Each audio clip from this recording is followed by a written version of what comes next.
Welcome to the Bill Kelly Podcast, critical discussions in critical times. Here's your host, Bill Kelly.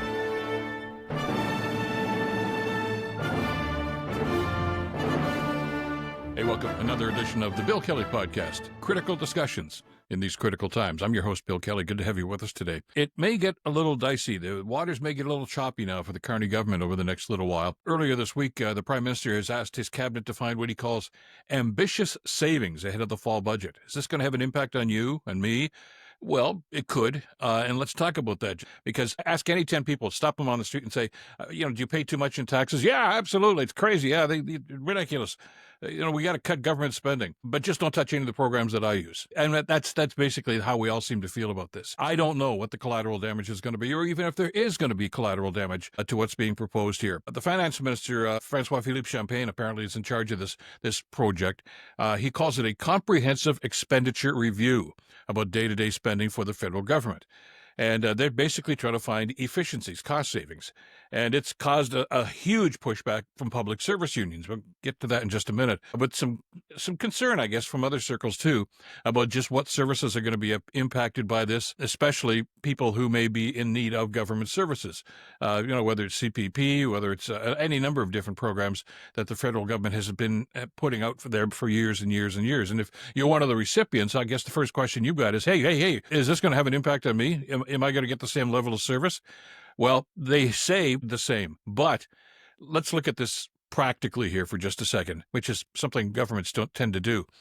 The heads of the public service unions are, of course, up in arms about this and saying that their members, the public service workers in the federal government, are going to bear the brunt of all these cuts. And spoiler alert, they're probably not wrong. When you look at what's available here right now, there's a couple of ways. Governments are trying to find efficiencies and spend less money. They can cut programs, or they can cut staff to try to find savings. And here's something that I think we always have to keep in mind and don't always seem to put into the conversation when governments start talking about trying to find a more efficient way to deliver their government services. The overwhelming majority of money being spent in federal government, municipal government, provincial government is on salaries and benefits of the people who work for the government. There are program costs, depending on the program itself, but the people who are employed to implement these programs and to deliver these programs, the civil service workers, not just in Ottawa, but all around in federal offices, they are for salary and benefits. Those are the major cost. Same as in provincial governments, same as in municipal governments, salaries and benefits of workers, police, fire, etc. That's where the costs are really driven. So if you really want to find savings, you've got to look to that and say, do we really need that number of people? And is there some redundancy here? Are there people that are duplicating something that somebody else is doing in another department?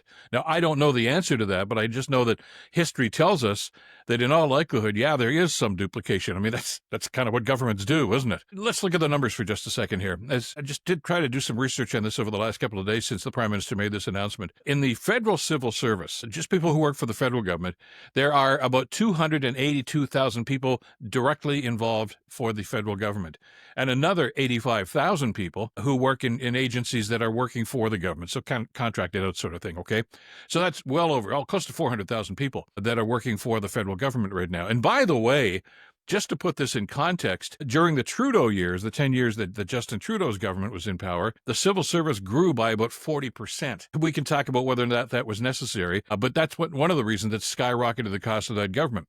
And you and I know all about that because we're the taxpayers. We're the ones that get the bill for these sorts of things. So if they're asking the question, is there a more efficient way to run this government, perhaps without as many people?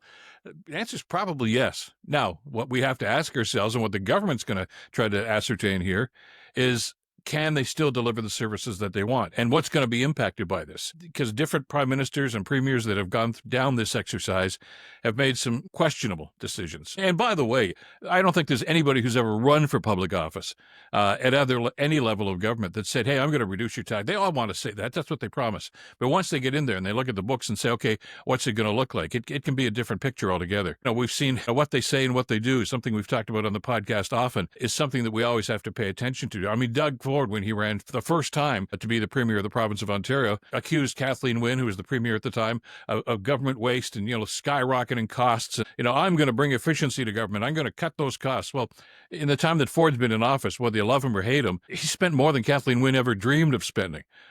So what they say and what they do are two different things.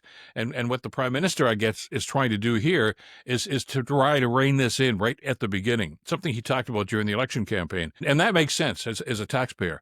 We just don't know how that's going to roll out, which kind of brings us back to what we talked about a couple of minutes ago, is the impact on civil service. Salaries, benefits, etc. Now, if you want to reduce the number of people in the civil service, well, you got a couple of options. One is attrition. Some people that have reached retirement age and they get pensioned off and off they go. One of the things the government can do is simply say, okay, we're not going to replace that person. And that's not really going to find the savings that they're really looking for here, because there aren't going to be that many people that will do that. The other is buyout clauses. Hey, do you want to take an early retirement? That can be costly, but it's an option that they might consider. And the other are simply cutting back and layoffs. And it's something that the public service unions are very, very adamant about opposing, and for a couple of reasons. That's their job. And if I was a public service worker, I guess I'd be expecting my union bosses to be doing the same sort of thing. For the union bosses, there's an argument to be made that, well, yeah, they're trying to protect their own investment here, because if the union shrinks, so does their power, and so does the influence they might have over the government when it comes to contract negotiations. So they want 400,000 people working for the federal government. At the end of the day here, I don't think that's going to be the number. But nonetheless, the unions are going to be upset about that. And you have to take that with a grain of salt, because the other element to this is, what about service levels? I mean, anybody who's called the 1-800 number, whether it's to get CRA or some other government agency or something that you require, you're frustrated. It takes an hour and a half to 2 hours waiting in line for your turn. And I've gone through this recently. And I'll be there for 45 minutes, and then finally they come back on and say, all our lines are busy, call back later. Click, and they're gone. And of course you get pissed off, and that happens. So you got to ask yourself, well, if they're going to cut back the number of people that are in that department, does that mean they're going to have to wait even longer? Maybe. I don't know.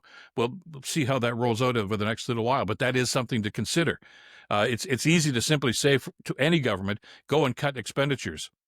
But, what's that mean? And what does that look like? What programs are you going to cut? And that, by the way, is part of the discussion that the federal government is having right now. Chrystia Freeland, one of the other ministers, of course, involved in this process, says that the core things, the dental plan, the daycare program, and other elements that the government, in other words, things that are going to enhance our lifestyles and our health situations, she says they're not going to be touched. The other thing that they promise is not going to be touched are transfers to the provinces. And that goes to things like, healthcare money and a number of other initiatives that are doled out to each province, and they come from the federal government.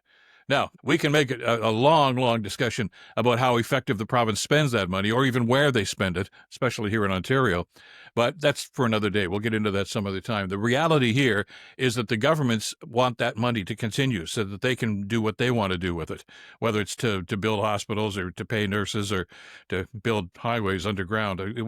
It's all part of the discussion. But the government has assured the provinces that they're not going to touch those numbers, which kind of makes sense and is really not totally unexpected. If one thing that Carney has tried to do during his short time in office here is build some bridges with the premiers, something that his predecessor was not very good at. I sometimes think that Trudeau went out of his way to piss off some of the premiers, but it was counterproductive to try to build this unit and one economy and one nation sort of thing.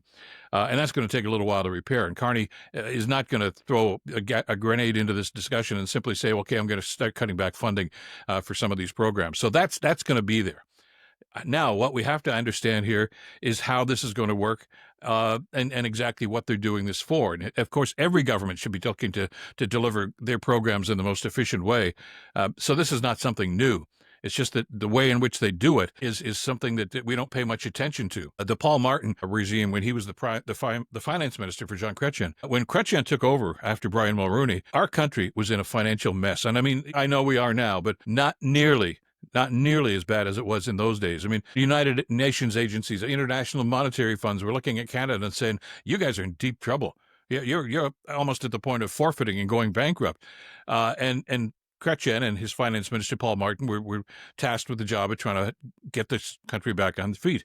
And there was a lot of pain and a lot of cuts that they had to do to get there. And it worked. I mean, we went from this horrific financial situation to not too long after that of actually having surpluses every year with the government budgets and where half the money went to infrastructure, half went to pay off the national debt. It's great money management, but it took a lot of blood, sweat, and tears to get us there. We may have to go through that process again. And it's not just, by the way, to meet the goal that Carney has talked about for military spending. Yeah, that's one of them. But there are other things that they want to do, too. And in other words, he wants to cut back on expenditures and invest that money into other programs that are going to create revenue. In other words, is this enhancing the government? And is it going to give us a better financial foothold in what we're trying to do here? And let's not lose track of what's going on south of the border right now. I mean, we really have to fast track and be, I think, diligent in trying to meet those goals that Carney's talking about. So it's starting to happen. The Prime Minister has reassured Canadians that, look, at what they're going to come back with are not cost-cutting measures. They're looking for actual recommendations into how they can make this more efficient. It's still up to the ministers and up to the Prime Minister to decide actually how this is going to roll out. So we're just at the beginning of this process. Nowhere near the end of it. So even when they submit their papers and say, here, Prime Minister, here's what I think, there's still some decisions to be made about that. And I'm sure there's still going to be a lot of input. But it's important that the process is starting. And it's important that we as taxpayers understand that, look, we can't get from where we are to where we want to be without a little, pain and some belt tightening. That's just the way it happens. The civil service, as I mentioned, increased by 40% under Justin Trudeau. And we could argue that obviously that was a huge added cost to taxpayers. And we have to ask ourselves, is that the most efficient way to run government? I think most Canadians would say probably not. So, when you reduce that, there's going to be some, let's face it, you take something here, there's going to be a problem here. You can't plug all the holes at once. You can't have everything that you've got now and say, okay, I don't want to pay any more money for it. I want this, this, and this on top of everything I've got now, but I don't want to pay any more. Well, that's unrealistic. We know that. So governments are going to have a tough job trying to balance this whole thing. And I look forward to the process, and I look forward to seeing just what the government's going to present to us and exactly what this is going to look like. Because now we're getting away from the aspirational aspects of government. Hey, this is what I want to do. This is where I want this country to go. These are the deals we want to make with the European Union. Now we're getting down to brass tacks. We've opened the books up, or at least I have anyway, behind closed doors at this point, and said, how can we make this happen? And this is where you put the shoulder to the grindstone and say, okay, let's see what's going to happen here. How's it going to work out? Well, keep watching this space because we'll talk about it as we get this information. That's it for this edition of the podcast. Thanks so much for being with us. And welcome aboard. We're getting new members all the time, and that's great. I'm glad that people are taking this interest in what's happening in politics because it does have an impact. Even if it doesn't have an impact on your everyday life, it probably does. And, then you start complaining, hey, nobody told me this was going to happen. Well, we're talking about it as it's happening or as it's about to happen to give you that foothold to understand exactly what the government's trying to do and how it is going to impact our lives. And we look forward to those discussions. We also, by the way, as we will with this podcast, throw some extra stuff in there, some articles from different publications that will give you some context as to what's going on here to try to give you a better understanding as to what they're doing and how we should be responding to it. Thanks as always to Madeline Kelly for the great work putting this one together. I'm Bill Kelly. Until next time, stay in touch and stay informed. Bill Kelly Podcast brought to you by Wizen's Law, personal injury lawyers. Listen, you didn't choose to get injured, but you can choose the right lawyer. Wizen's Law, 905-522-1102 or wizenslaw.com.